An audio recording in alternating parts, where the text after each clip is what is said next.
Hello everyone. Today I'm going to take you through a tour of my mono black Tergrid EDH deck.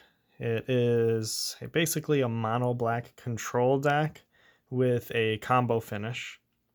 Obviously the commander here is going to be Tergrid, and we have it in the foil showcase version here. So what she is she's 5 mana for a 4/5 with Menace, and an ability of whenever an opponent sacrifices a non-token permanent or discards a permanent card, you may put that card from a graveyard onto the battlefield under your control. So obviously this is a pretty pushed commander. It's going to have very heavy sacrifice and discard themes. And then she is a dual face card. On the other side is Tergrid's Lantern, which is 4 mana for a legendary artifact, and it has an ability of tap. Target player loses 3 life unless they sacrifice a non-land permanent or discard a card. And then it also has an ability of pay 4 mana, 3 and a black, to untap it. This is important for one reason, because there is a combo, 2 different combos in this deck, where we can generate infinite black mana, and then with Tergrid's Lantern, we can then kill all of our opponents. So that will come up later in the deck tech. The first half will focus on just Tergrid herself. The second half will focus more on the combo. There's just a couple slots dedicated to that. So then we'll move on to the 99. Obviously, we have a Soul Ring. Every commander deck should have a Soul Ring in it. We have a Dark Ritual, which is just 1 black mana to add 3 black mana to your mana pool. Just a short burst to gain access to more mana. We also have a Cabal Ritual, which is 2 mana, and it adds 3 black mana to your mana pool. But if you have Threshold, which is if you have 7 or more cards in your graveyard, you actually add 5 black mana. So this will net you 3 additional mana, which is pretty powerful. And that is a good way to power out your commander, or to power out a big X spell, or to start a combo. We also have Thought Vessel, which is just 2 colorless, and it adds a colorless. It also says you have no maximum hand size, which can come up. We have an Arcane Signet. Obviously every commander deck should have this. Just 2, and it'll just add a black mana. We also have a Charcoal Diamond, which does the same thing, except it enters the battlefield tapped. We have Everflowing Chalice, which is 0, but it has multi-kicker of 2. And when it enters the battlefield with a charge counter on it for each time it was kicked. So basically, if you pay 2 mana for it, it taps to add 1 colorless. If you pay 4 mana, it taps to add 2 colorless, and so on. And then we also have Basalt Monolith, which is 3 colorless. It doesn't untap, and then it taps to add 3 colorless, and you can pay 3 to untap it. Just a way to move up the mana chain. We also have a Burnished Heart, which is 3 colorless for an artifact for a 2/2, and then it has an ability of pay 3, and you can sacrifice it, and you search your deck for 2 basic land cards, put them onto the battlefield tapped, then shuffle your library. This is a good way to provide as a chump blocker, and it's also a great way to get more swamps on the battlefield, which obviously mono black decks love having a lot of swamps. And then we also have Solemn here, Sad Robot. He's 4 mana for a 2/2. When he enters the battlefield, you can search your deck for a basic land card, which would obviously be a swamp, put that card onto the battlefield tapped, and then shuffle your library. And then also when he dies, you get to draw a card. Then we have Cryptghast, which is really good in a mono black deck. It's 4 mana for a 2/2 with Extort. Extort is whenever you cast a spell, you can pay 1 additional mana, and if you do, each opponent loses 1 life and you gain that much life. So in a 4-player game, this will make everyone lose 1 life and you would gain 3 life. And then whenever you tap a swamp for mana, you add an extra black to your mana pool. Obviously very powerful there. It basically doubles up your mana. We also have a Commander Sphere, which is just 3 colorless, tap to add a black mana to your mana pool, and then you can also just sacrifice it to draw a card. Then we move on to card advantage cards. We have Sign in Blood here, which is just simple. It's just 2 black mana, and it says target player draws 2 cards and loses 2 life. Then we also have a Phyrexian Arena, which is a mono black staple, 3 mana. At the beginning of your upkeep, you draw a card and lose 1 life enchantment. So every turn, you get to draw an extra card. We also have Read the Bones, which is 3 mana, scry 2, then draw 2 cards, and you lose 2 life. So this is a good way to find what you're looking for. It digs pretty deep, and then it also draws you some cards. We have Dread Presence, which is 4 mana for a 3/3 nightmare creature.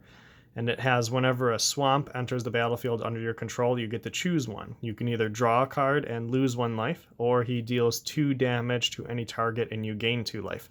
So this does double duty. It either draws you cards or it takes out pesky creatures or annoying little creatures. And then we also have Rankle, which is 4 mana for a 3/3 flying haste. And whenever it deals damage to a player, you can choose any number of these abilities. Each player discards a card, each player loses 1 life and draws a card, or each player sacrifices a creature. So this is obviously really good with Tergrid because you can choose the discard mode and the sacrifice creature mode. And if anybody discards a permanent, you gain control of it. Whenever your opponent sacrifices a creature, you gain control of it. And then at worst case, it can even make everybody draw a card and lose a life. So it does a lot of different uses in this deck. Then next up we have the Eldest Reborn, which is a 5 mana for an enchantment saga. Its chapter 1 is each opponent sacrifices a creature or planeswalker. Chapter 2 is each opponent discards a card. And chapter 3 is put target creature or planeswalker from any graveyard onto the battlefield under your control. This has a lot of multi-uses as well. If you have Tergrid out, the first 2 chapters can get you permanents, either by making your opponents discard or making your opponents sacrifice creatures or planeswalkers. And then the third ability is really good too. You can steal any of your opponent's best threats that are in their graveyard or get something from your graveyard. Then we have Death Cloud, which is X and triple black. Each player loses X life, then discards X cards, then sacrifices X creatures, then sacrifices X lands. This is a personal favorite of mine. I've loved Death Cloud for many, many years, and it's obviously very good in this deck. It can do a lot of things, make your opponent sacrifice all their stuff. Then with Tergrid, you can gain control of all of it. Then we also have Smallpox, which is just 2 black mana. Each player loses 1 life, discards a card, sacrifices a creature, then sacrifices a land. So it's like Death Cloud, but on a smaller scale. This one also is a personal favorite of mine. As you can see, I have it in the Time Spiral original version and foil. This card's really good with Tergrid. You can gain control of a lot of different permanents, and it just hinders your opponents. Then we have the original Pox, which is triple black, and it basically reads each player loses 1/3 of his or her life, then chooses and discards 1/3 of their cards, then sacrifices 1/3 of their creatures, and sacrifices 1/3 of their lands, and you round each loss up. So each one of those gets rounded up. This is obviously really good with Tergrid. You can gain control of a lot of different permanents, and it just sets your opponents back a lot. Next up, we have cards that just sacrifice things. So we have Innocent Blood, which is very simple. 1 black mana, just each player sacrifices a creature. Then we have Liliana's Triumph. 2 mana, each opponent sacrifices a creature. And if you control a Liliana Planeswalker, each opponent also discards a card. We do have 3 Lilianas in the deck, so the discard mode can come up sometimes. But also it's just good for making each of your opponents discard a card. Or sacrifice a creature, I mean. Then we have Mire in Misery, which is 2 mana for a sorcery. Each opponent sacrifices a creature or enchantment. This is good in mono black because they don't have a lot of enchantment removal. So very seldom it can come up to get rid of a pesky enchantment, but also it just makes your opponent sacrifice creatures. Then we have a whole bunch of creatures that all basically do the same thing. So we have Demon's Disciple, Fleshbag Marauder, Merciless Executioner, and Plaguecrafter. Plaguecrafter is probably the best out of the bunch, but they all basically do the same. They're all 3 mana creatures that when they enter the battlefields, they make each player sacrifice a creature. Plaguecrafter can also make each player who doesn't have a creature discard a card, which is very good. Demon's Disciple can also make your opponent sacrifice a Planeswalker. Fleshbag Marauder is just creatures, and Merciless Executioner is also just creatures. We have Archfiend of Depravity, just 5 mana for a 5/4 flying. At the beginning of each opponent's end step, that player chooses up to 2 creatures he or she controls, then sacrifices the rest. So how this basically reads is at the end of each opponent's turn, they can only have a maximum of 2 creatures, and then they have to sacrifice all the rest of them. So this is good at keeping the creature count low on everybody's battlefields. Each of your opponents at least, and then if they do have to sacrifice creatures, if you have Tergrid out, you gain control of them. Then we have Soul Shatter.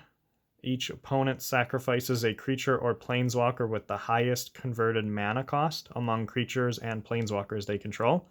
So this is good selective sacrificing rather than random sacrifice. You always get to take out their biggest thing. We have Vona's Hunger, which is 3 black mana for an instant with Ascend. Ascend is if you control 10 or more permanents, you get the City's Blessing for the rest of the game. Each opponent sacrifices a creature. If you have the City's Blessing, instead each opponent sacrifices half the creatures they control, rounded up. So obviously if you do have City's Blessing, this basically makes your opponent sacrifice half their creatures like it says, and if you have Tergrid out, you gain control of those creatures. Then we have Grave Pact, and we have the 8th edition art here, which is my personal favorite. I love the Reaper pointing at the gravestone here. Grave Pact is 4 mana. Whenever a creature you control is put into a graveyard from play, each player sacrifices a creature. So that is whenever one of your creatures dies, your opponents have to sacrifice creatures too. Then we have Tergrid Shadow, which is 5 mana. Each player sacrifices 2 creatures, but it also has Foretell. So you can play it face down for 2 mana, and then during a different turn, you can foretell it for 4 mana, and it is instant, so you can do it on your opponent's turns. And basically just makes each player sacrifice 2 creatures, good with Tergrid. That's about it. Then we have Necrotic Hex, which is a big sacrifice spell. It's 7 mana. Each player sacrifices 6 creatures, and then you create 6 tapped 2/2 black zombie creature tokens. So this is pretty much a board wipe, except if you have Tergrid out, you gain control of every creature that was wiped. Then we have some discard spells coming up. So first we have Dark Deal, which is 3 mana. Each player discards all the cards in his or her hand, then draws that many cards -1. It's basically a wheel effect, except with Tergrid out. When you cast that, you gain control of all permanents that were discarded by your opponents. Then we have Elderfang Disciple, which is just 2 mana for a 1/1. When it enters the battlefield, each opponent discards a card. We have Burglar Rat, which is exactly the same thing. 2 mana for a 1/1, enters the battlefield, each opponent discards a card. Then we have the Mummy here, which is 2 mana for a 2/2. It's a little bit worse because when this one enters the battlefield, each player discards a card, so that means you also have to discard a card. In addition, I guess you get +1/+1 in terms of stats. Then we have some flexible tutors coming up. Obviously, we have Demonic Tutor, which is the best. Just 2 mana, search your library for a card, put that card into your hand, then shuffle your library. Then we also have Witchclaw Talisman, which is just a fun card in EDH. You get to make your opponents search for some stuff too. So it's 2 mana for an artifact. It enters the battlefield with 3 wish counters on it. And then you can pay 1 mana, tap it, remove a wish counter from it. You search your deck for a card, put it into your hand, then shuffle your deck.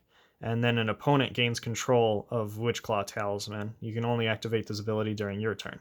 So your opponent will also get to tutor for anything, but you get the first tutor, and it only costs 1 mana on that activation cost.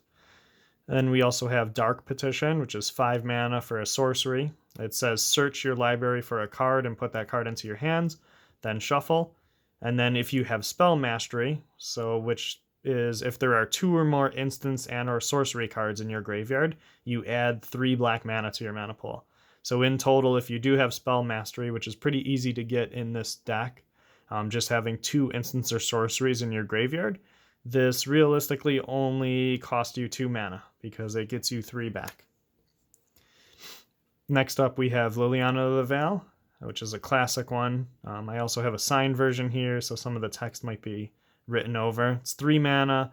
Planeswalker loyalty starts at 3. Her +1 is each player discards a card. Her -2 is target player sacrifices a creature. And then her -6 is you separate all permanents target player controls into 2 piles. That player sacrifices all permanents in the pile of his or her choice. So obviously just a good Planeswalker, good with Tergrid out. It discards, it sacrifices creatures, everything like that. Then we have Liliana, Waker of the Dead. She is 4 mana, starting loyalty at 4. Her +1 is each player discards a card. Each opponent who can't loses 3 life. Her -3 is target creature gets -X until end of turn, where X is the number of cards in your graveyard. And then her ultimate is -7. You get an emblem with at the beginning of combat on your turn, put target creature card from a graveyard onto the battlefield under your control. It gains haste. What we're mostly interested in here is the +1, making each player discard a card. That does include you. And then if your opponents are empty-handed, they do lose 3 life. And then the -3 can come up just by killing a creature. Usually we'll have a decent amount of cards in our graveyard, so it can kill a lot of different creatures. We have Liliana Dreadhorde General. She is 6 mana, starting loyalty at 6. She has a static ability of whenever a creature you control dies, you draw a card. Her +1 is create a 2/2 black zombie creature token. Her -4 is each player sacrifices 2 creatures. And her -9 ultimate is each opponent chooses a permanent they control of each permanent type and sacrifices the rest. These first 3 abilities are what we're mostly interested in. She draws us cards, she makes us blockers, and she can make each player sacrifice creatures, which fits the theme of the deck. Next up here, we have some just random utility removal spells. We have Hagra Mauling, which is 4 mana for an instant. It costs 1 less if any opponent controls no basic lands, which can happen in Commander. And then it just simply says destroy target creature.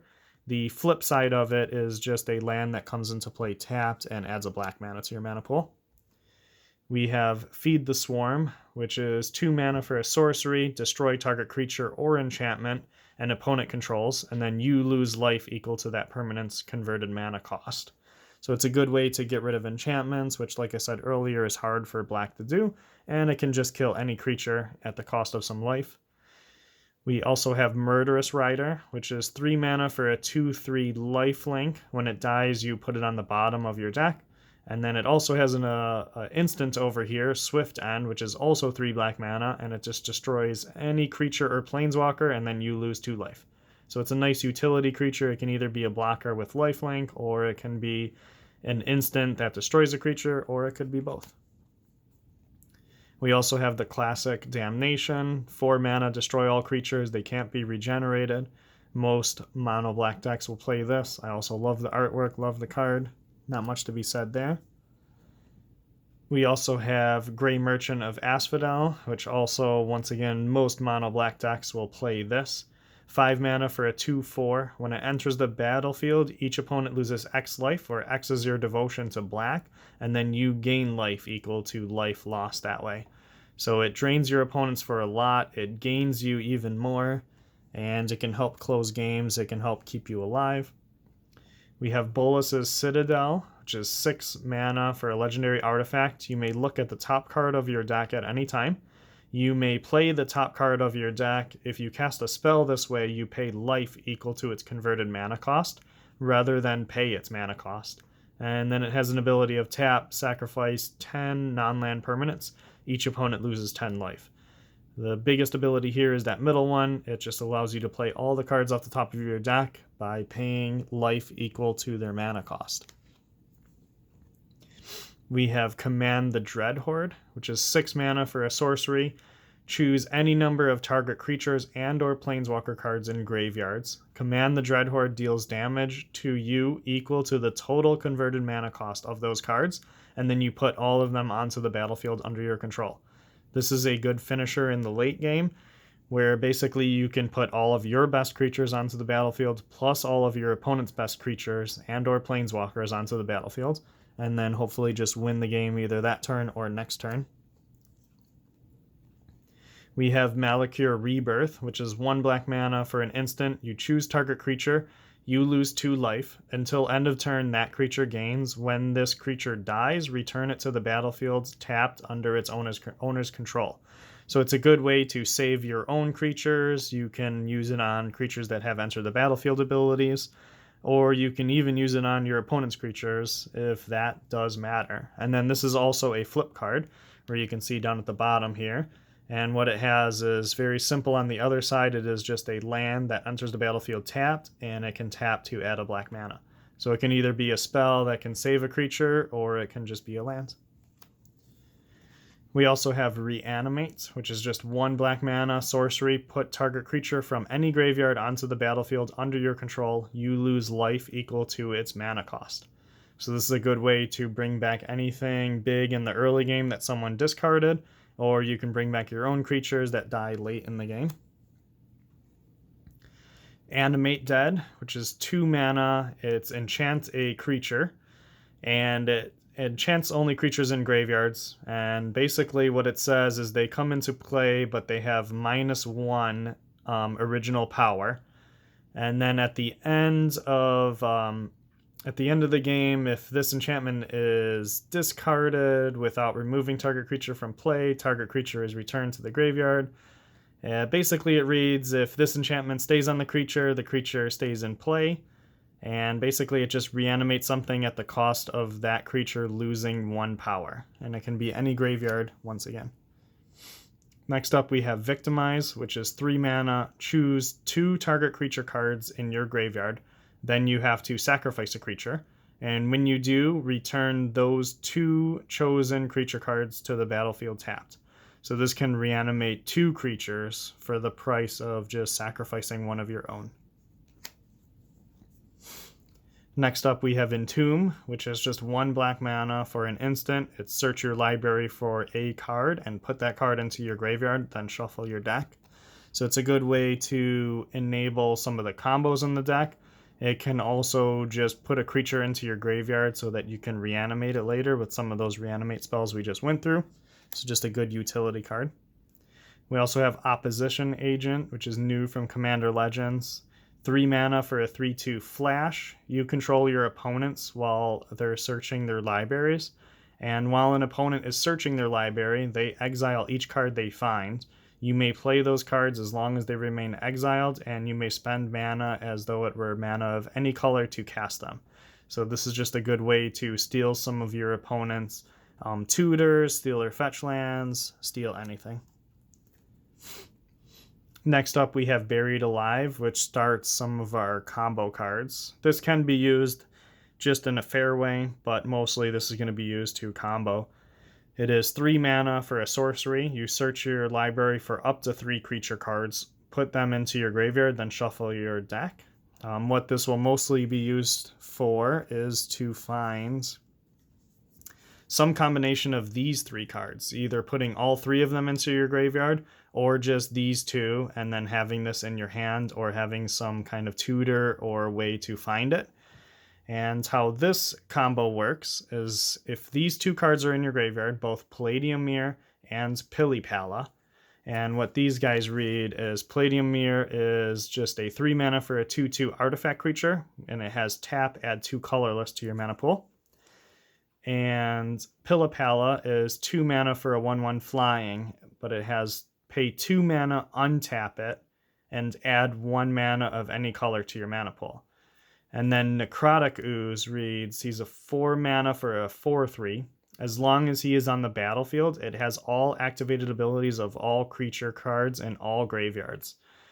So if these 2 are in your graveyard, Necrotic Ooze has both of these 2 abilities. So what Necrotic Ooze can then do is tap to add 2 colorless using Palladium Mirror's ability. Then using Pilipala's ability, you can pay 2 mana to untap it to add a black mana to your mana pool. So what you did is you tapped to add 2 colorless, you used the 2 colorless to untap it, but you gained a black mana. So now you can do this infinite times. Tap, add 2, 2 to untap it, but it adds a black. So this gets you infinite black mana. And then what you can do with that infinite black mana is you can cast the other side of Tergrid if she is in your command zone, and you can pay the 4 to untap it infinite times. So you can tap it, make your opponent lose 3 life, pay 4, untap it, tap it, and basically you just kill all of your opponents on the field with this combo. The second combo involves Magus of the Coffers and either Umbral Mantle or Staff of Domination. So what Magus reads is he is 5 mana for a 4/4, and you can pay 2 mana, tap it, add a black to your mana pool for each swamp you control. Umbral Mantle is an equipment that costs 3 mana. It is 0 to equip, and it gives equipped creature has pay 3 mana, 3 colorless mana, and untap it. This creature gets +2/+2 until end of turn. And then Staff of Domination has a whole host of abilities. It costs 3 mana to cast Artifact. It has 1, untap it. 2, tap it, you gain 1 life. 3, tap it, untap target creature. 4, tap it, tap target creature. Or 5, and tap and to draw a card. So with Magus out, and either one of these 2 cards, if you tap Magus and if you have 6 swamps on the battlefield, with Umbral Mantle, you gain infinite mana. You would use 2 of it to tap Magus to add 6 mana to your mana pool. Pay 3 to untap it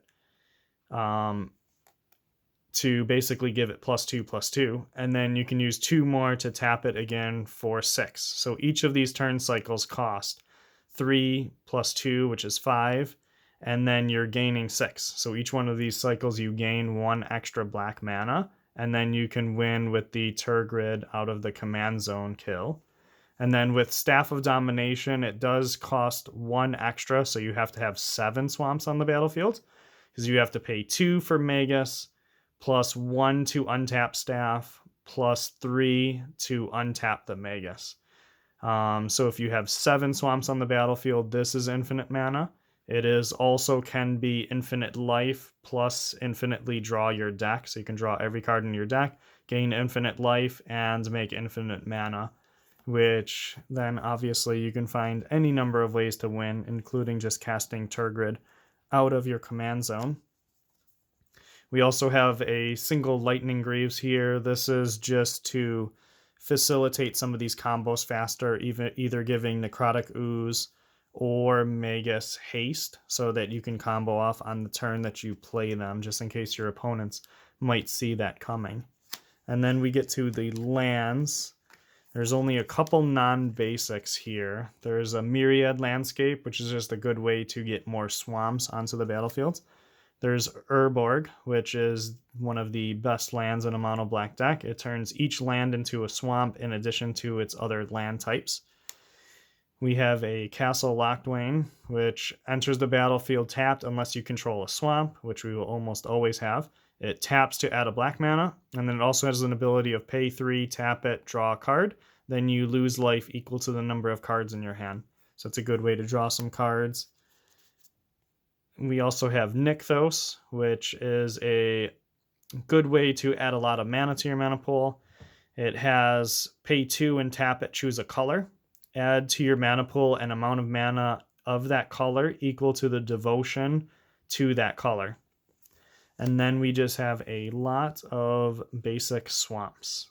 We have some foils, we have some full arts, we have some unglued lands, we have some old school foils, and we even have some that have cool zombies in them, and just playing a lot of swamps. We have some that have gravestones, and some more old school foil ones, and some other full art foil ones. There we go. And that is the deck. I hope you enjoy it. See ya.